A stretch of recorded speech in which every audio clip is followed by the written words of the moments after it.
जय हिंद।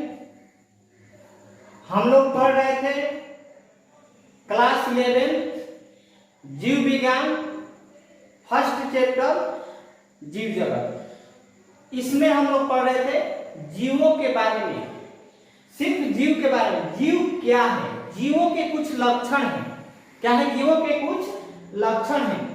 उनमें पढ़ते पढ़ते हम 4 लक्षण पढ़ चुके थे।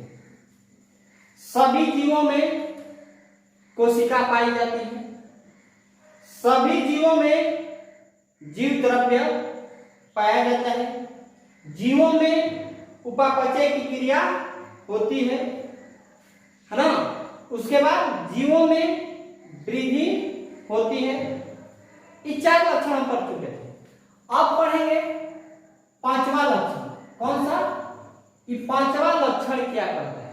तो 5वां लक्षण कहता है कि प्रजनन। का चीज? प्रजनन। जीव जो है वो प्रजनन करते हैं। क्या करते हैं? जीव जो है वो प्रजनन करते हैं, रिप्रोडक्शन। क्या करते हैं? पुनः प्रोडक्शन, यानी तैयार करते हैं। जीव जो है प्रजनन, तो ये तैयार नहीं करते हैं, रिप्रोडक्शन यानी पुनः, है ना, अपने ही जैसे कोई भी जीव, सजीव पुनः अपने ही जैसे संतति का जन्म देता है। क्या करता है? जन्म देता है, उत्पत्ति करता है, ऊपर जन्म। ये नहीं डिफिनेशन देंगे कि कोई भी जीव संतति का उत्पत्ति करता है, उस पर उसे प्रजनन करता है। नहीं, वह प्रक्रिया जिसके द्वारा, क्या कहेंगे, वह प्रक्रिया जिसके द्वारा कोई जीव अपने जैसे, किसके जैसा? अपने जैसे संतति का उत्पत्ति करता है, उससे प्रजनन, वह क्रिया प्रजनन कहलाती है। क्लियर? तो प्रजनन में क्या होता है? प्रजनन में कोई जीव अपने जैसा क्या करता है? अपने जैसा, चाहे अपने समान, एक, है ना,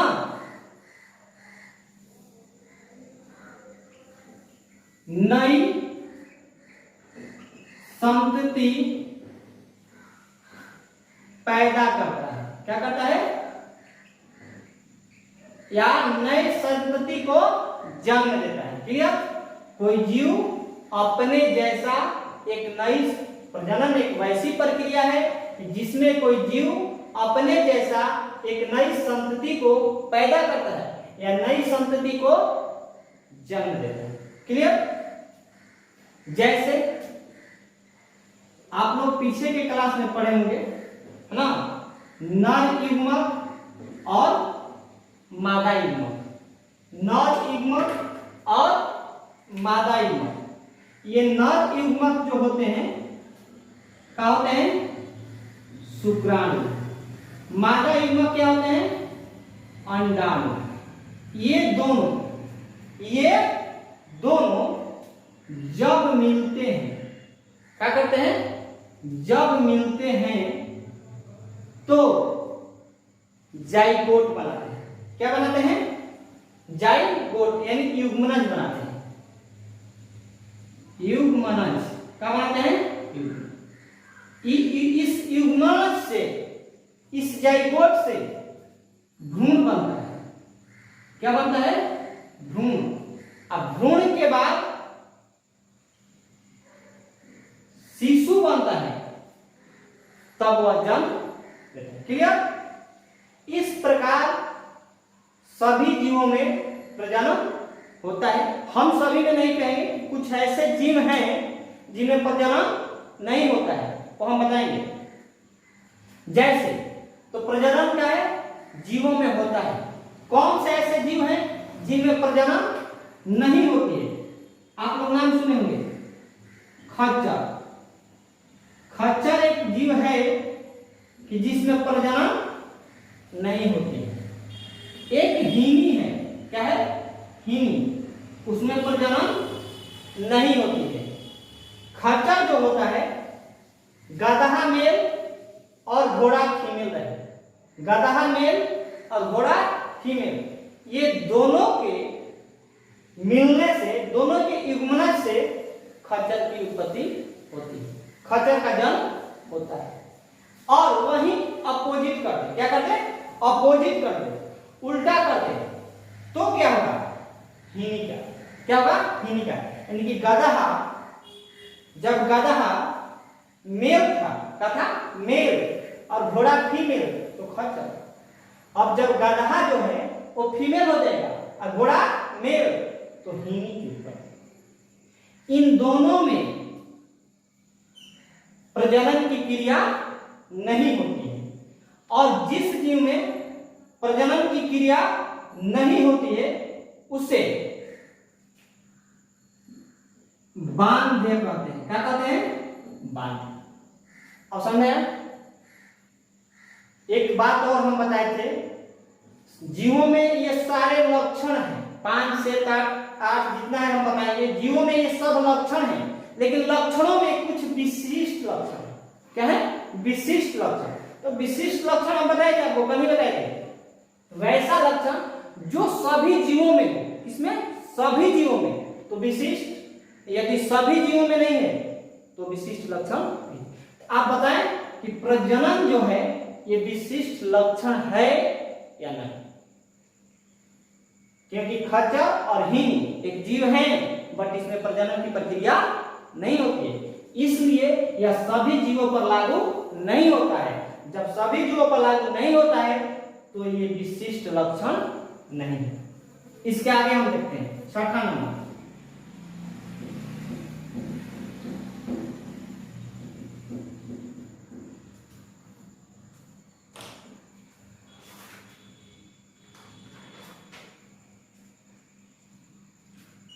छठा नंबर कहता है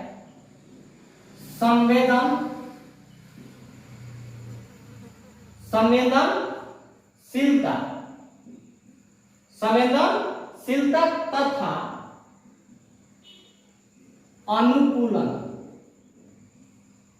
संवेदनशीलता तथा अनुकूलन।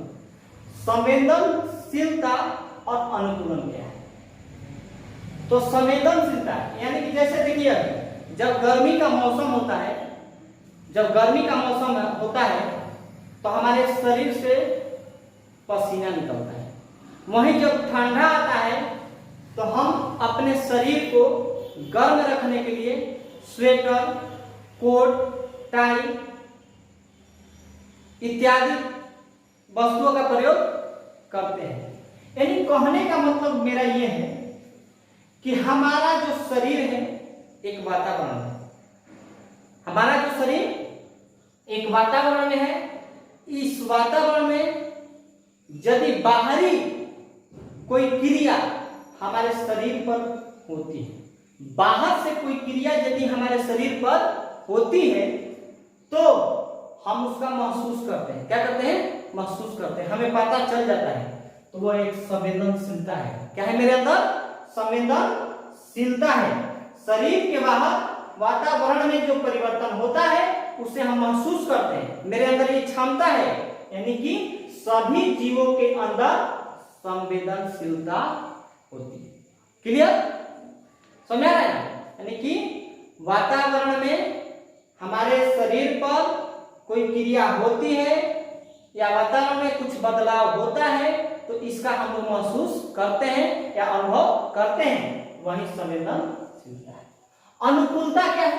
तो जैसे बताए ना, ठंडा लगा तो हम स्वेटर, टाई, है ना, कोट इत्यादि का हम उपयोग, यानी अपने शरीर को उसके अनुकूल बनाते हैं। क्या करते हैं? अपने शरीर को उसके अनुकूल बनाते हैं। यदि मेरे अंदर नहीं, यदि जीवों के अंदर ये क्षमता न होती तो ये जीव समाप्त हो जाते। अगर ठंडा लगता और ठंडा का हमें अनुभव नहीं होता तो हमारा शरीर बेकार हो जाता, ये जीव मृत हो जाता। क्या हो जाते? मृत। समझा रहे हैं? संवेदनशीलता क्या है कि वातावरण में जो परिवर्तन होता है उसका हम महसूस कर लेते हैं, ये संवेदनशीलता है। और जो परिवर्तन हुआ है उसके अनुकूल अपने आप को हम ढाल लेते हैं, ये अनुकूलन है। क्लियर? अब आते हैं सातवां नंबर। सातवां नंबर का आता है गति। हाँ, एक बात बताइए, संवेदनशीलता तथा अनुकूलता जो है ये विशिष्ट लक्षण है कि नहीं? ये विशिष्ट लक्षण है कि नहीं? तो है, क्योंकि ये क्रिया सभी जीवों में होती है। गति है ना, गति क्या है? सभी जीव गति करते हैं। क्या करते हैं? सभी जीव गति करते हैं। आप लोग देखें, सभी जीव में क्या करते हैं? जंतु जगत के यानी जंतु गति करते हैं, मानव गति करते हैं। का पेड़ पौधा गति करता है? आज हम जहां आम के पेड़ को देखे हैं, कल भी हम वहीं पर उसे देखेंगे। यानी पादप गति नहीं करते हैं, जंतु गति करते हैं। यानी यह नियम सभी जीवों पर लागू नहीं होता है, इसलिए यह विशिष्ट लक्षण नहीं है। एक अपवाद है इसमें, पादप में एक अपवाद है जो गति करता है।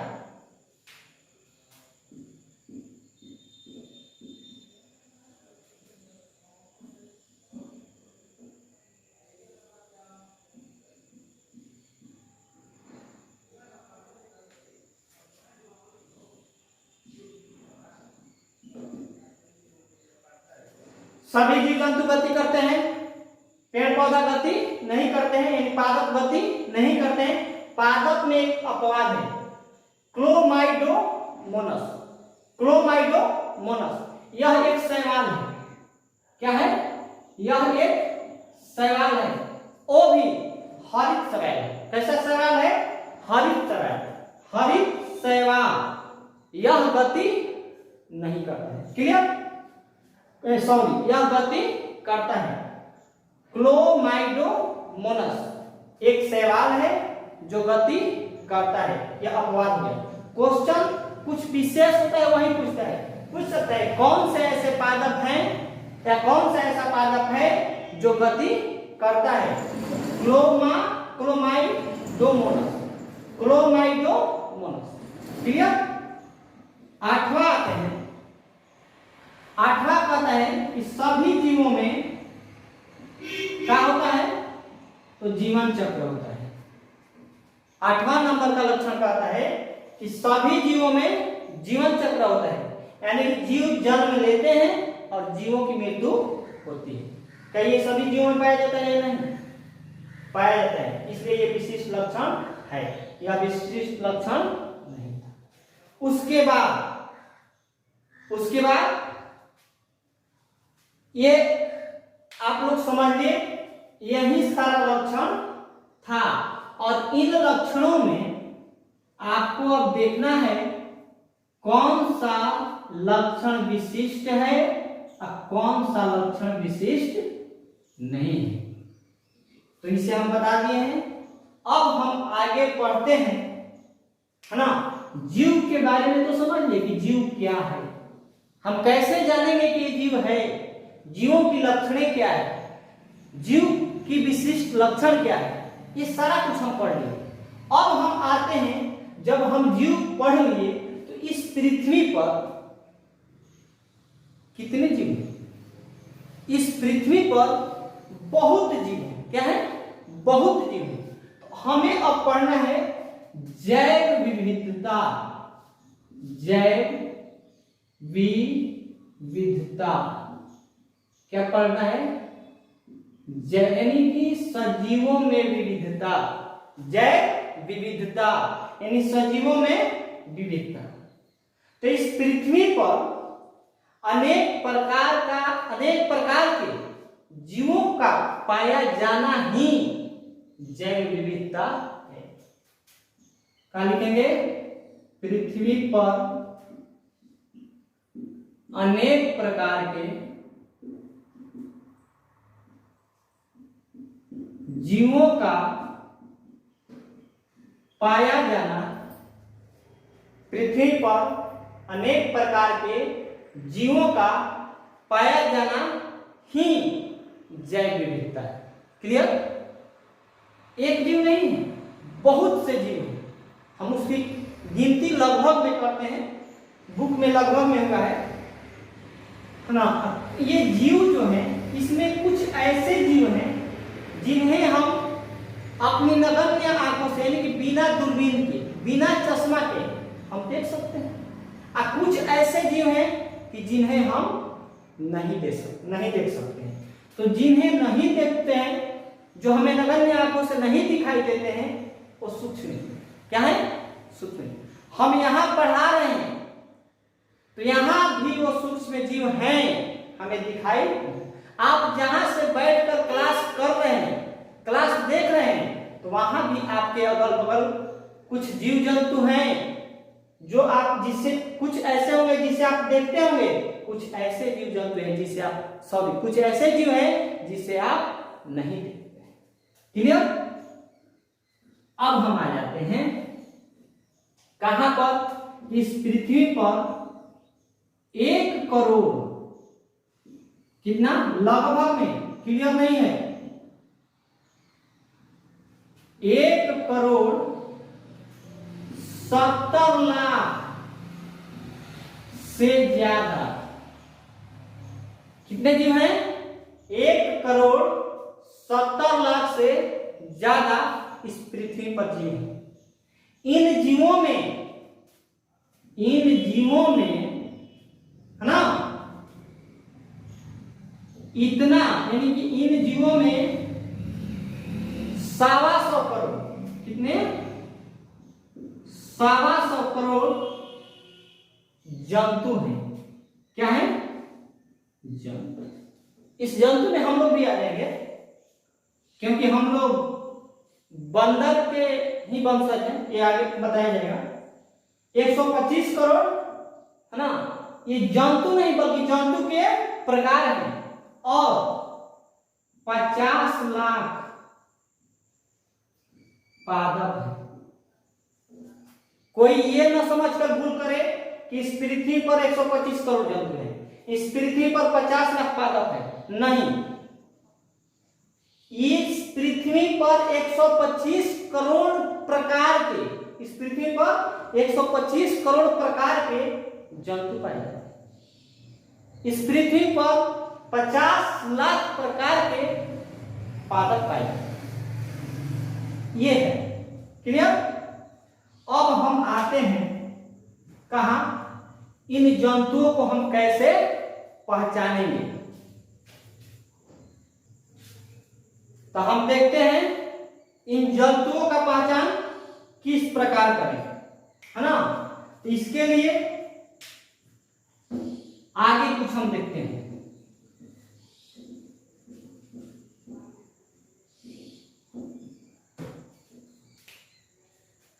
वर्गीकी। क्या देखना है? वर्गीकी। क्या देखना है? वर्गीकी।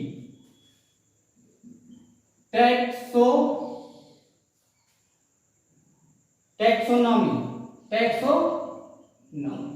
वर्गीकी को टैक्सोनॉमी या टैक्सो भी कहते हैं, है ना। वर्गीकी को टैक्सोनॉमी या टैक्सो भी कहते हैं। क्लियर हुआ?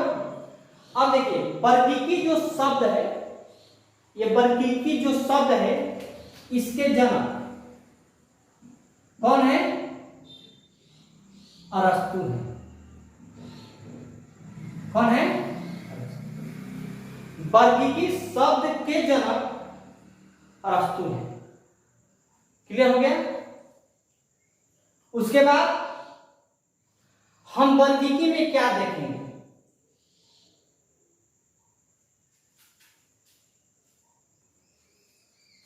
क्या बता रहे थे? वर्गीकी। वर्गीकी जो शब्द है, इसे हम टैक्सो या टैक्सोनॉमी कहते हैं। वर्गीकी के जनक अरस्तु हैं। वर्गीकी के जनक कौन है? अरस्तु। अब हम देखते हैं कि वर्गीकी में होता क्या है। तो वर्गीकी में सबसे पहले वर्गीकी जीवों को अलग अलग करना। वर्गीकी में सबसे पहले हम पहचान करते हैं। क्या करते हैं? पहचान करेंगे, किसी जीव को पहचानेंगे। पहचानने के बाद, है ना, उसका हम नाम रखेंगे, उसका नाम जानेंगे, नामकरण, उसका यह नाम रखेंगे। इसका नाम क्या है। और नाम रखने के बाद है ना हम वर्गीकरण करेंगे। क्या करेंगे? वर्गीकरण। क्लियर? वर्गीकी में क्या होता है, सबसे पहले कोई जीव को हम लेते हैं, उस जीव को पहचानते हैं, पहचानने के बाद उसका नामकरण करते हैं, और नामकरण करने के बाद उसको हम वर्गीकरण करते हैं। ठीक ना?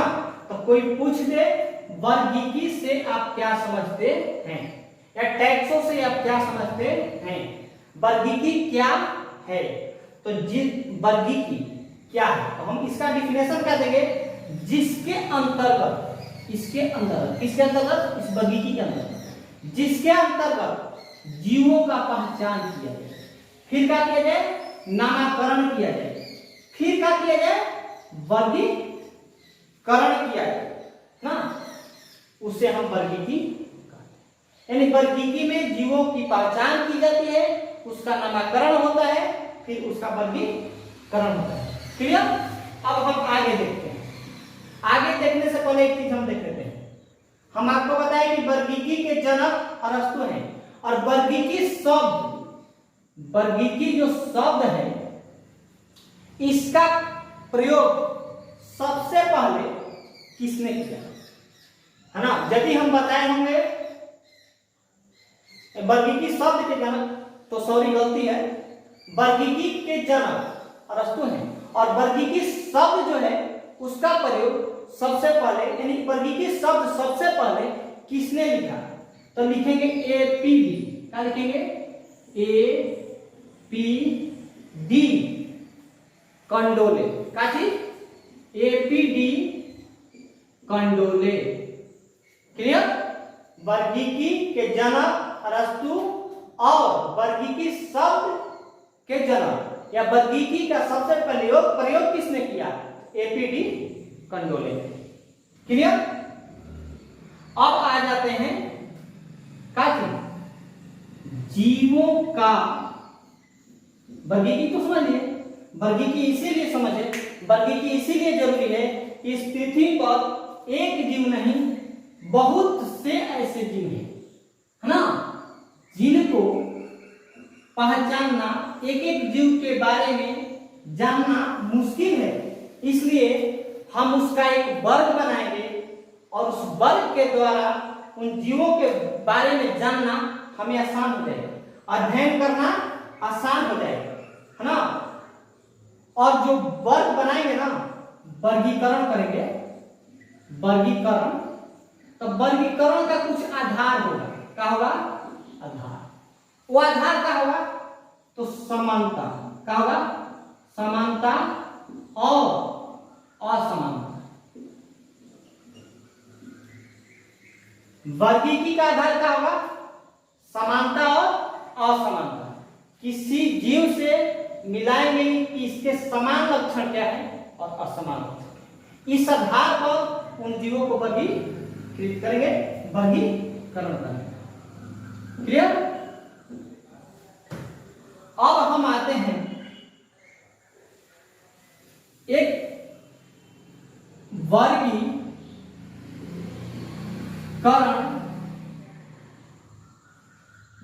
विज्ञान।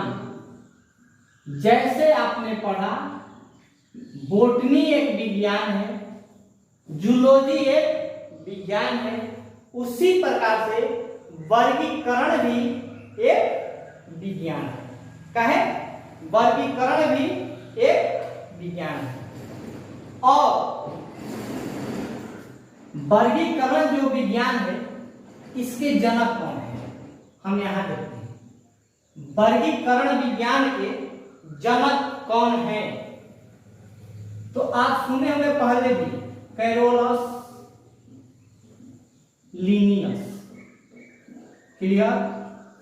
वर्गीकरण विज्ञान के, वर्गीकी अलग है, वर्गीकरण अलग है, इसे ध्यान से देखना। वर्गीकी के जनक अरस्तु, है ना। वर्गीकी शब्द के उत्पत्ति एपीडी, वर्गीकी शब्द का प्रयोग एपीडी कंडोले, और वर्गीकरण विज्ञान के जनक कैरोलस लिनियस, और करोलस लिनियस इतना ही नहीं किए हैं, करोलस लिनियस ने हम जो जीवों को पहचान किए और उसका नामकरण कर रहे हैं, तो नामकरण करने का आधार भी यही दिए हैं। क्या किए हैं? नामकरण के आधार भी यही। क्वेश्चन रहेगा वर्गीकी विज्ञान के जनक करोलस लिनियस, नामकरण के जनक करोलस लिनियस। नामकरण सबसे पहले किसने किया? तो करोलस लिनियस। नामकरण का आधार किसने दिया? तो करोलस लिनियस। इस प्रकार के बहुत क्वेश्चन है, ठीक ना? आप लोग इसका आंसर दे दीजिए। अब आएगा, ये तो समझ गए। अब पूछेगा आपसे कि जीवों का, है ना, वर्गीकरण, जीवों का वर्गीकरण क्यों करते हैं? इसका आंसर देने से पहले हम आपको एक चीज पूछना चाहते हैं। आप मार्केट जाते होंगे, मार्केट में एक दुकान ऐसी है, सब्जी की दुकान, कि जहां पर परवल, मिर्च, आलू, गोभी इत्यादि जितनी सब्जियां हैं उन सबको एक में मिला दिया गया है। क्या किया गया है? मिला दिया है। और वो इस दुकान पर रखा है, सबको एक में मिला। और एक दुकान ऐसा है कि जहां पर आपको परवल अलग, गोभी अलग, आलू अलग, मिर्च अलग, यानी अलग अलग करके, यानी एक वर्ग में वर्गीकृत किया गया है। वर्गीकृत मैंने बांटा गया है, अलग अलग किया गया है, और एक में सबको एक में मिला गया है। आप किस दुकान से सब्जी लेना पसंद करेंगे? यहां से लेना पसंद करेंगे, यहां से लेना पसंद? यहां से हमें तो नहीं लगता है कि आप यहां से लेना पसंद करेंगे, हम पसंद करेंगे यहां से लेना। क्योंकि यहां हमें लेने में आसानी होगी, यहां लेने में आसानी। तो बस आंसर यही है। यदि आप ये बात समझ गए दुकान वाली, तो इसका आंसर भी आप दे देंगे। जीवों का वर्गीकरण क्यों करते हैं? जीवों का वर्गीकरण क्यों करते हैं? तो जीवों का वर्गीकरण हम इसलिए करते हैं उनकी पहचान आसानी से हो सके। क्या हो सके? पहचान आसानी से हो। क्या हो? उनकी पहचान जो है आसानी से हो सके, और उन जीवों के जो मौलिक लक्षण है, क्या है? उन जीवों के जो मौलिक लक्षण है या विकासीय जो संबंध है, उनके बारे में भी हम, यानी कि मौलिक लक्षण क्या कहेंगे? मौलिक लक्षण एवं विकासीय संबंध। जैसे हम लोग के कुछ लक्षण बंदरों के साथ मिलता है, समझ रहे हैं? उस जीवों का वर्गीकरण से उनसे हम आसानी से पहचान सके, उनके मौलिक लक्षण और विकासीय संबंध को हम आसानी से जान सके या उसके बारे में ज्ञान प्राप्त कर सके, और हमें पढ़ने में सुविधा हो, अध्ययन करने में क्या हो? सुविधा हो, और उन जीवों का भी हम अध्ययन कर लेते हैं जिसे हम आज तक देखे भी नहीं, हमारे अगल बगल पाए भी नहीं जाते, यानी दूर दराज में रह रहे जीवों के बारे में भी अध्ययन करना आसान। समझे? जीवों का वर्गीकरण क्यों करते हैं? तो जीवों का वर्गीकरण, है ना, इसलिए करते हैं कि उनके बारे में अध्ययन करना, उनके बारे में जानकारी प्राप्त करना, है ना, जानकारी प्राप्त करने में सहूलियत, आसानी हो, इसलिए जीवों का वर्गीकरण करते हैं। क्लियर? हमें आशा है आप लोग को समझ में आया होगा। आगे का क्लास अगले दिन। जय हिंद।